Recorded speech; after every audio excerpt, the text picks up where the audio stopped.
Let's read along Chapter 3, Mother's Day by J.B. Priestley. The following play is humorous portrayal of the status of the mother in a family. Let's read on to see how Mrs. Pearson's family reacts when she tries to stand up for her own rights. Characters: Mrs. Annie Pearson, George Pearson, Doris Pearson, Cyril Pearson, Mrs. Fitzgerald. The action takes place in the living room of the Pearsons' house in a London suburb. Time: the present. Scene: the living room of the Pearson family. Afternoon. It is a comfortably furnished, much lived in room in a small suburban semi detached villa. If necessary, only one door need be used, but it is better with two, one up left leading to the front door and the stairs, and the other in the right wall leading to the kitchen and the back door. There can be a muslin covered window in the left wall and possibly one in the right wall too. The fireplace is assumed to be in the fourth wall. There is a settee upright, an armchair down left and one down right. A small table with two chairs on either side of it stands at the center. When the curtain rises, it is an afternoon in early autumn, and the stage can be well lit. Mrs. Pearson at right and Mrs. Fitzgerald at left are sitting opposite each other at the small table on which are two teacups and saucers and the cards with which Mrs. Fitzgerald has been telling Mrs. Pearson's fortune. Mrs. Pearson is a pleasant but worried looking woman in her 40s. Mrs. Fitzgerald is older, heavier, and a strong and sinister personality. She is smoking. It is very important that these two should have sharply contrasting voices.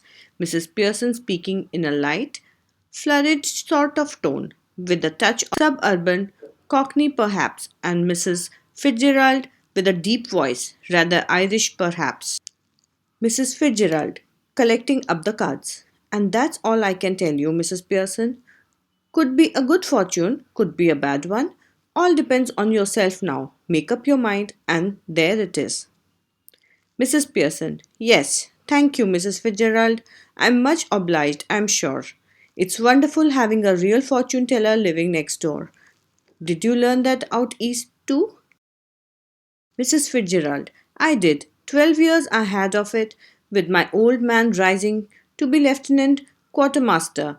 He learnt a lot, and I learnt a lot more. But will you make up your mind now?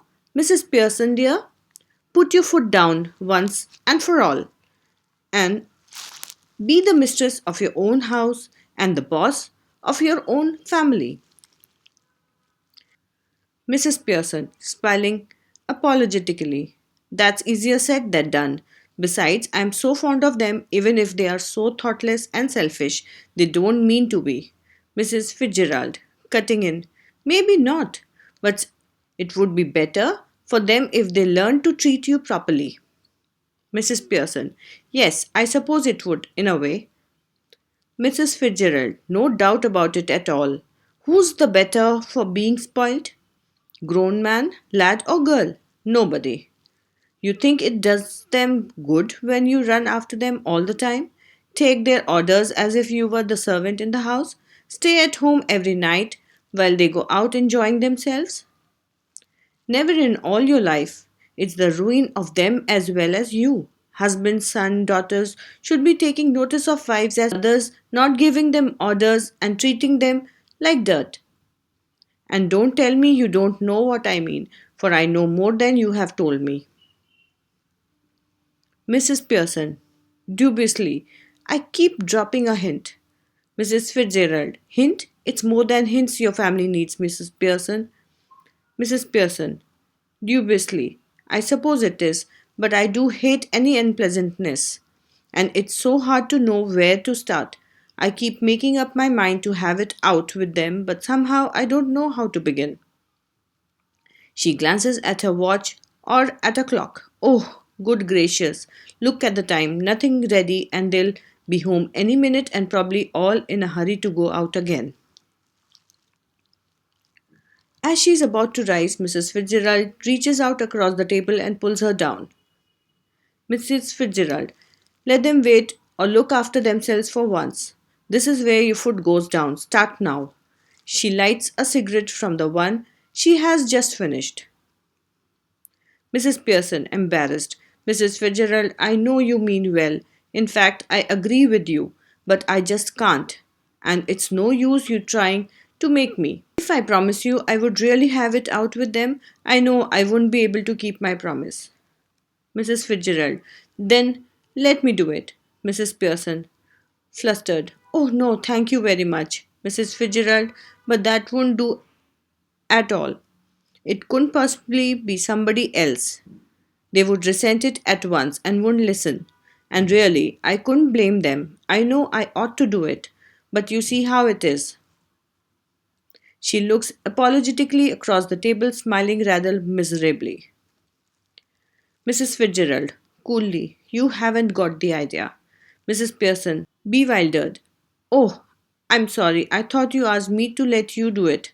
Mrs. Fitzgerald, I did, but not as me, as you. Mrs. Pearson, but I don't understand. You couldn't be me. Mrs. Fitzgerald, coolly. We change places, or really bodies. You look like me, I look like you. Mrs. Pearson, but that's impossible. Mrs. Fitzgerald, how do you know? Ever tried it? Mrs. Pearson, no, of course not.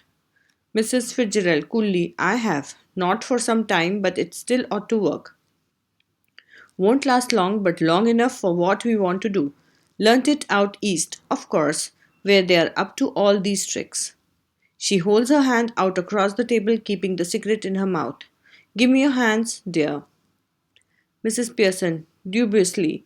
Well, I don't know. Is it right? Mrs. Fitzgerald, it's your only chance. Give me your hands and keep quiet a minute. Just don't think about anything. Taking her hands. Now look at me. They stare at each other, muttering. Arsh tata dum, arsh tata lum, arsh tata lum dum bona. This little scene should be acted very carefully. We are to assume that the personalities change bodies. After the spell has been spoken, both women, still grasping hands, go lax as if the life were out of them. Then both come to life, but with the personality of the other.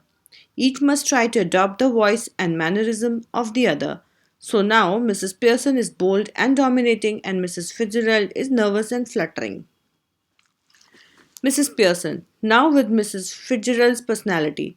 See what I mean, dear? She notices the cigarette. Here, you don't want that. She snatches it and puts it in her own mouth, puffing contentedly. Mrs. Fitzgerald, now Mrs. Pearson's personality, looks down at herself and sees that her body has changed and gives a scream of fright. Mrs. Fitzgerald, with Mrs. Pearson's personality. Oh, it's happened. Mrs. Pearson, complacently. Of course it's happened. Very neat. Didn't know I had it in me. Mrs. Fitzgerald, alarmed. But whatever shall I do, Mrs. Fitzgerald? George and the children can't see me like this. Mrs. Pearson, grimly. They aren't going to. That's the point. They'll have me to deal with, only they won't know it. Mrs. Fitzgerald, still alarmed. But what if we can't change back? It would be terrible. Mrs. Pearson, here, steady, Mrs. Pearson. If you had to live my life, it wouldn't be so bad. You would have more fun as me than you have had as you. Mrs. Fitzgerald, yes, but I don't want to be anybody else. Mrs. Pearson, now stop worrying, it's easier changing back. I can do it anytime we want. Mrs. Fitzgerald, well, do it now. Mrs. Pearson, not likely. I've got to deal with your family first. That's the idea, isn't it? Didn't know how to begin with them, you said. Well, I will show you. Mrs. Fitzgerald, but what am I going to do? Mrs. Pearson, go into my house for a bit. There's nobody there. Then pop back and see how we are doing. You ought to enjoy it. Better get off now before one of them comes. Mrs. Fitzgerald, nervously rising. Yes, I suppose that's best. You are sure it will be all right? Mrs. Pearson, chuckling. It will be wonderful. Now off you go, dear. Mrs. Fitzgerald crosses and hurries out through the door right. Left to herself, Mrs. Pearson smokes away, lighting another cigarette, and begins laying out the cards for patients on the table. After a few moments, Doris Pearson comes bursting in left. She is a pretty girl in her early 20s, who would be pleasant enough if she had not been spoilt. Doris, before she has taken anything in, Mum, you'll have to iron my yellow silk. I must wear it tonight. She now sees what is happening and is astounded. What are you doing? She moves down left center. Mrs. Pearson now uses her ordinary voice, but her manner is not fluttering and apologetic but cool and incisive. Mrs. Pearson, not even looking up. What do you think I am doing? Whitewashing the ceiling? Doris, still astounded. But you are smoking, Mrs. Pearson. That's right, dear. No law against it, is there? Doris, but I thought you didn't smoke. Mrs. Pearson, then you thought wrong. Doris, are we having tea in the kitchen?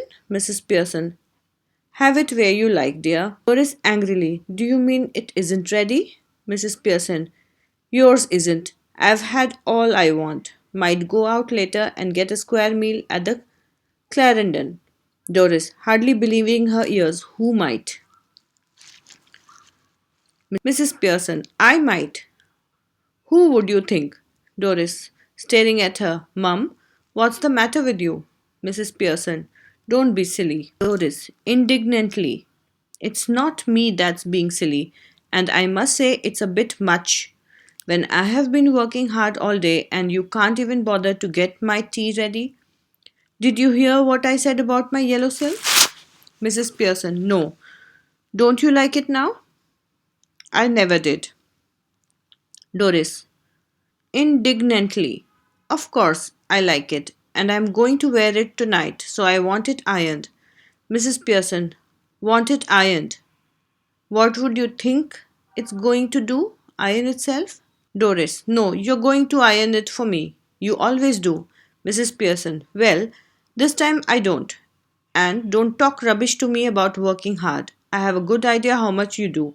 Doris Pearson, I put in twice the hours you do and get no wages nor thanks for it. Why are you going to wear your yellow silk? Where are you going? Doris, sulkily, out with Charlie Spence. Mrs. Pearson, why? Doris, wildly, why? What's the matter with you? Why shouldn't I go out with Charlie Spence if he asks me and I want to? Any objections? Go on, you might as well tell me. Mrs. Pearson, severely, can't you find anybody better? I won't be seen dead with Charlie Spence. Buck-teeth and half-witted. Doris, he isn't, Mrs. Pearson. When I was your age, I would have found somebody better than Charlie Spence, or given myself up as a bad job. Doris, nearly in tears. Oh, shut up. Doris runs out left. Mrs. Pearson chuckles and begins putting the cards together. After a moment, Cyril Pearson enters left. He is the masculine counterpart of Doris. Cyril, briskly, hello, Mum. Tea ready? Mrs. Pearson, no. Cyril, moving to the table, annoyed. Why not?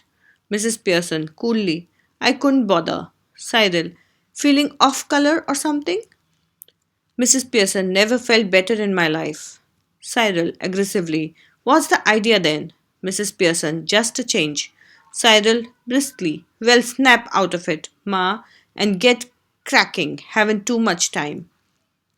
Cyril is about to go when Mrs. Pearson's voice checks him. Mrs. Pearson, I have plenty of time. Cyril, yes, but I haven't. Got a busy night tonight. Moving left to the door. Did you put my things out? Mrs. Pearson, coolly, can't remember, but I doubt it. Cyril, moving to the table, protesting. Now look, when I asked you this morning, you promised. You said you would have to look through them first in case there was any mending. Mrs. Pearson, yes, well, now I have decided I don't like mending. Cyril, that's a nice way to talk. What would happen if we all talk like that? Mrs. Pearson, you all do talk like that. If there's something at home you don't want to do, you don't do it. If it's something at your work, you get the union to bar it. Now all that's happened is that I have joined the movement. Cyril staggered. I don't get this, Mum. What's going on? Mrs. Pearson. Laconic and sinister changes. Doris enters left. She is in the process of dressing and is now wearing a wrap. She looks pale and red eyed. Mrs. Pearson, you look terrible. I won't wear that face even for Charlie's pence. Doris, moving about the table angrily. Oh, shut up about Charlie's pence. And anyhow, I am not ready yet, just dressing. And if I do look terrible, it's your fault. You made me cry. Cyril, curious, why? What did she do? Doris, never you mind. Mrs. Pearson, rising and preparing to move to the kitchen. Have we any stout left? I can't remember. Cyril, bottle or two, I think. But you don't want stout now. Mrs. Pearson, moving left slowly. I do. Cyril, what for? Mrs. Pearson, turning to the door. To drink, you clot. Mrs. Pearson exits right. Instantly, Cyril and Doris are in a huddle, close together at left center, rapidly whispering. Doris, has she been like that with you too? Cyril, yes, no tea ready, couldn't care less. Doris, well, I'm glad it's both of us. I thought I had done something wrong. Cyril, so did I, but it's her, of course. Doris, she was smoking and playing cards when I came in. I couldn't believe my eyes. Cyril, I asked her if she was feeling off color and she said she wasn't. Doris, well, she's suddenly all different. And that's what made me cry. It wasn't what she said, but the way she said it and the way she looked. Cyril, haven't noticed that she looks just the same to me. Doris, she doesn't to me. Do you think she could have hit her head or something? And got, what is it? You know? Cyril, staggered. Do you mean she's balmy? Doris, no, you fathead. Concussion she might have. Cyril, sounds far fetched. Doris, well, she's far fetched, if you ask me. She suddenly begins to giggle. Cyril, now then, what is it? Doris, if she's going to be like this when dad comes home, she giggles again. Cyril, beginning to guffaw. I'm staying in for that two front dress circles for the first house. Mrs. Pearson enters right carrying a bottle of stout and a half filled glass. Cyril and Doris try to stop their guffawing and giggling, but they are not quick enough. Mrs. Pearson regards them with contempt. Mrs. Pearson, coldly, you two are always talking about being grown up. Why don't you both try for once to be your age? She moves to the settee and sits. Cyril, can't we laugh now? Mrs. Pearson, yes, if it's funny. Go on, tell me. Make me laugh. I could do with it. Doris, you know you never understand our jokes, Mum. Mrs. Pearson, I was yawning at your jokes before you were born, Doris. Doris, almost tearful again. What's making you talk like this? What have we done? Mrs. Pearson, promptly, nothing, but come in, ask for something, go out again, and then come back when there's nowhere else to go. Cyril, aggressively, look, if you won't get tea ready, then I'll find something to eat myself. Mrs. Pearson, why not? Help yourself. She takes a sip of stout. Cyril, turning on his way to the kitchen. Mind you, I think it's a bit thick. I've been working all day. Doris, same here. Mrs. Pearson, calmly. 8-hour day? Cyril, yes, 8-hour day. And don't forget it. Mrs. Pearson, I have done my 8 hours. Cyril, that's different. Doris, of course it is. Mrs. Pearson, calmly, it was. Now it isn't. 40-hour week for all now. Just watch it at the weekend when I have my 2 days off. Doris and Cyril exchange alarmed glances. Then they stare at Mrs. Pearson, who returns their look calmly. Cyril, must grab something to eat. Looks as if I'll need to keep my strength up. Cyril exits to the kitchen. Doris, moving to the settee anxiously. Mummy, you don't mean you are not going to do anything on Saturday and Sunday? Mrs. Pearson, airily, no, I won't go that far. I might make a bed or two and do a bit of cooking as a favor, which means, of course, I'll have to be asked very nicely and thanked for everything and generally made a fuss of. But any of you 40-hour-a-weekers who expect to be waited on hand and foot on Saturday and Sunday with no thanks for it are in for a nasty disappointment. Might go off for the weekend perhaps. Doris, aghast. Go off for the weekend? Mrs. Pearson, why not? I could do with a change. Stuck here day after day, week after week. If I don't need a change, who does? Doris, but where would you go? Who would you go with? Mrs. Pearson, that's my business. You don't ask me where you should go and who you should go with, do you? Doris, that's different. Mrs. Pearson, the only difference is that I am a lot older and better able to look after myself. So it's you who should do the asking. Doris, did you fall or hit yourself with something? Mrs. Pearson, coldly. No, but I'll hit you with something, girl, if you don't stop asking silly questions. Doris stares at her open mouth, ready to cry. Doris, oh, this is awful. She begins to cry, not passionately. Mrs. Pearson, coldly, stop blubbering. You are not a baby. If you are old enough to go out with Charlie Spence, you are old enough to behave properly. Now stop it. George Pearson enters left. He is about 50, fundamentally decent but Solomon, self important, pompous. Preferably, he should be a heavy, slow moving type. He notices Doris's tears. George, hello, what's this? Can't be anything to cry about. Doris, through sobs, you will see. Doris runs out left with a sob or two on the way.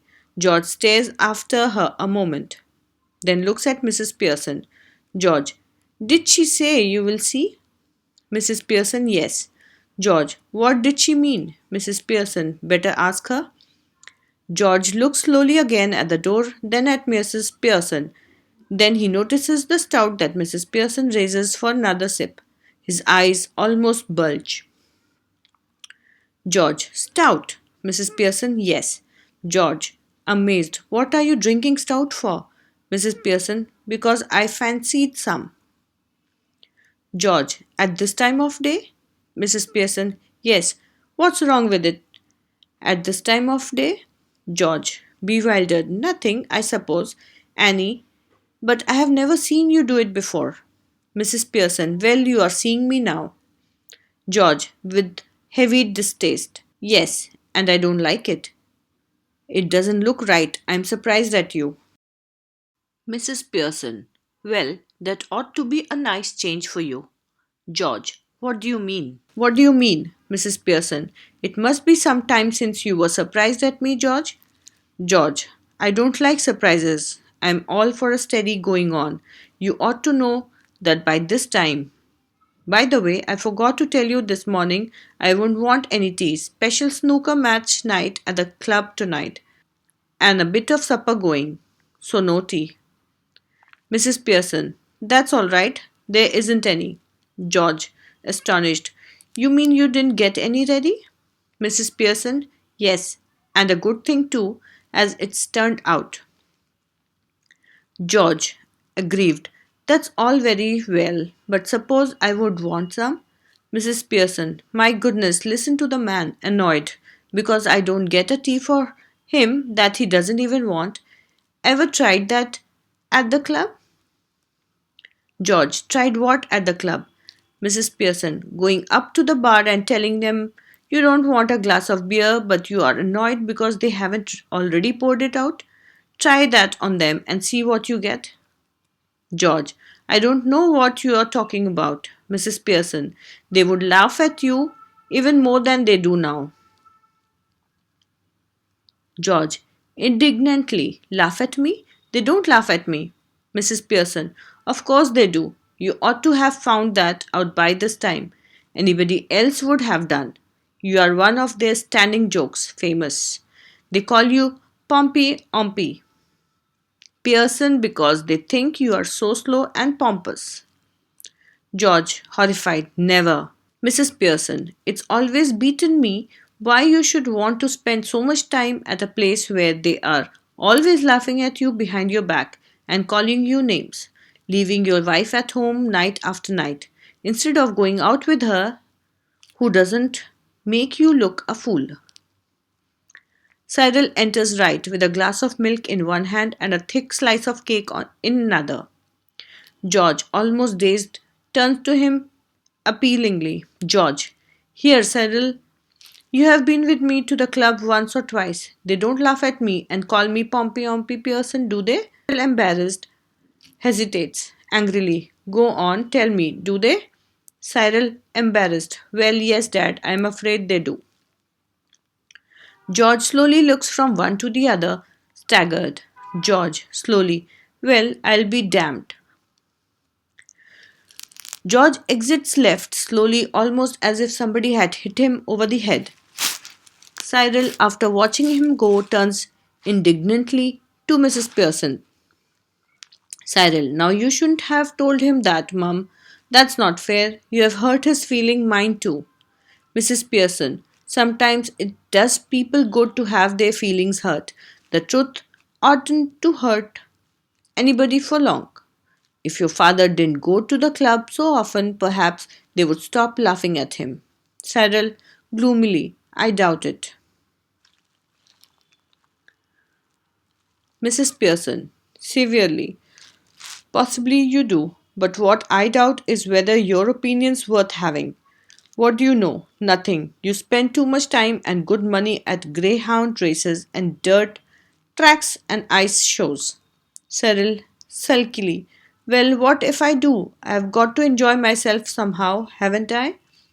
Mrs. Pearson, I wouldn't mind so much if you were really enjoying yourself, but are you? And where is it getting you? There is a sharp, hurried knocking heard off left. Cyril, might be for me, I'll see. Cyril hurries out left. In a moment, he re enters, closing the door behind him. It's that silly old bag from next door, Mrs. Fitzgerald. You don't want her here, do you? Mrs. Pearson, sharply. Certainly I do. Ask her in, and don't call her a silly old bag either. She's a very nice woman, with a lot more sense than you'll ever have. Cyril exits left. Mrs. Pearson finishes her stout, smacking her lips. Cyril re enters left, ushering in Mrs. Fitzgerald, who hesitates in the doorway. Come in, Mrs. Fitzgerald. Mrs. Fitzgerald. Moving to left center anxiously. I just wondered if everything's all right. Cyril sulkily. No, it isn't. Mrs. Pearson sharply. Of course it is. You be quiet. Cyril indignantly and loudly. Why should I be quiet? Mrs. Pearson shouting. Because I tell you to, you silly spoilt I can. Mrs. Fitzgerald protesting nervously. Oh no, surely. Mrs. Pearson severely. Now, Mrs. Fitzgerald, just let me manage my family in my own way, please. Mrs. Fitzgerald. Yes, but Cyril sulkily and glowering. Mrs. Cyril Pearson, to you. Please, Mrs. Fitzgerald. Cyril stalks off into the kitchen.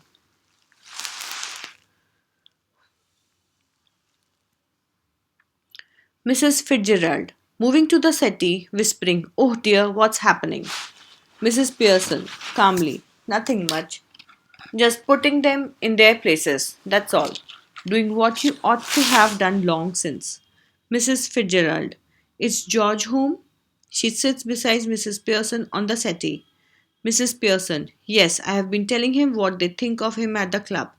Mrs. Fitzgerald, well, they think a lot of him, don't they? Mrs. Pearson, no, they don't, and now he knows it. Mrs. Fitzgerald, nervously, oh dear, I wish you hadn't. Mrs. Fitzgerald, Pearson, nonsense. Doing them all a world of good, and they'll be eating out of your hand soon. You will see. Mrs. Fitzgerald, don't think I want them eating out of my hand. Mrs. Pearson, impatiently, well, whatever you want, they'll be doing it. All three of them. Mark my words, Mrs. Pearson. George enters left glumly. He is unpleasantly surprised when he sees the visitor. He moves to the armchair left, sits down heavily, and glumly lights his pipe. Then he looks from Mrs. Pearson's to Mrs. Fitzgerald, who is regarding him anxiously. George, just looked in for a minute, I suppose, Mrs. Fitzgerald? Mrs. Fitzgerald, who doesn't know what she's saying? Well, yes, I suppose so. George. George, aghast. George? Mrs. Fitzgerald, nervously. Oh, I'm sorry. Mrs. Pearson, impatiently. What does it matter? Your name's George, isn't it? Who would you think you are, Duke of Edinburgh? George angrily. What's he got to do with it? Just tell me that. And isn't it bad enough without her calling me George? Naughty, Pompey Pearson. And poor Doris has been crying her eyes out upstairs. Yes, crying her eyes out. Mrs. Fitzgerald, wailing, Oh dear, I ought to have known. George, staring at her annoyed. You ought to have known? Why ought you to have known? Nothing to do with you, Mrs. Fitzgerald. Look, we're at sixes and sevens here just now, so perhaps you'll excuse us. Mrs. Pearson, before Mrs. Fitzgerald can reply. I won't excuse you, George Pearson. Next time a friend and neighbor comes to see me, just say something when you see her. Good evening, or how do you do, or something. And don't just march in and sit down without a word. It's bad manners. Mrs. Fitzgerald, nervously, No, it's all right. Mrs. Pearson, No, it isn't all right. We'll have some decent manners in this house, or I'll know the reason why. Glaring at George, Well, George, intimidated, Well, what? Mrs. Pearson, taunting him, Why don't you get off to your club? Special night tonight, isn't it? They'll be waiting for you, wanting to have a good laugh. Go on then, don't disappoint them.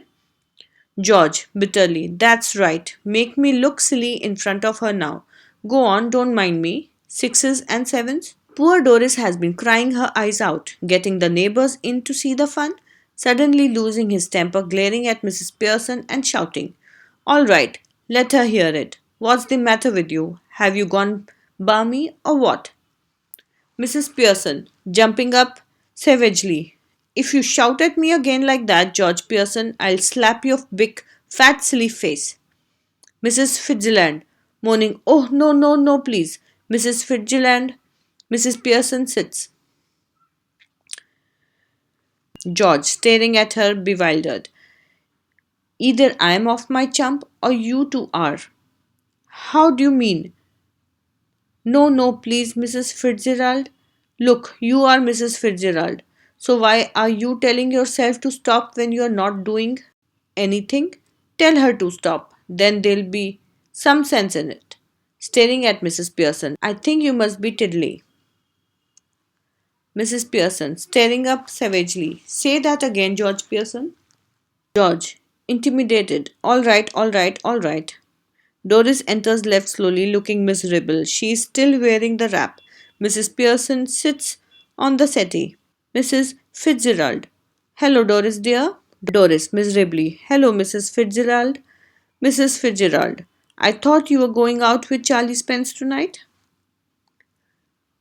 Doris, annoyed. What's that to do with you? Mrs. Pearson, sharply. Stop that.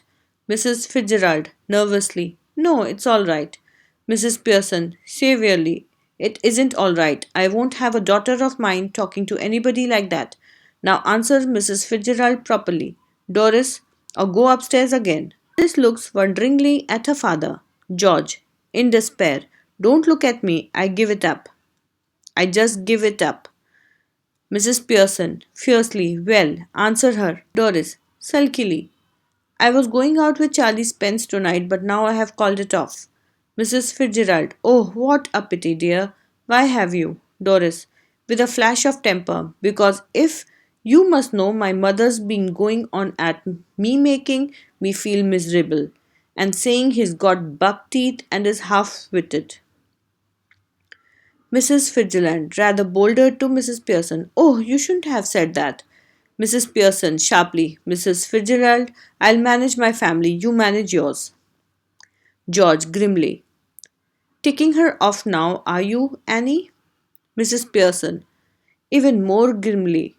They are waiting for you at the club, George, don't forget. And don't you start crying again, Doris. Mrs. Fitzgerald, getting up with sudden decision. That's enough, quite enough. George and Doris stare at her bewildered. To George and Doris, Now listen, you two. I want to have a private little talk with Mrs. Fitz. She corrects herself hastily with Mrs. Pearson, so I'll be obliged if you'll leave us alone for a few minutes. I'll let you know when we have finished. Go on, please. I promise you that you won't regret it. There's something here that only I can deal with. George, rising. I'm glad somebody can, 'cause I can't. Come on, Doris. George and Doris exit left. As they go, Mrs. Fitzgerald moves to left to the small table and sits. She eagerly beckons Mrs. Pearson to do the same thing. Mrs. Fitzgerald, we must change back now. We really must. Mrs. Pearson, rising. Why? Mrs. Fitzgerald, because this has gone far enough. I can see they're all miserable, and I can't bear it. Mrs. Pearson, a bit more of the same would do them good, making a great difference already. She moves to right of the table and sits.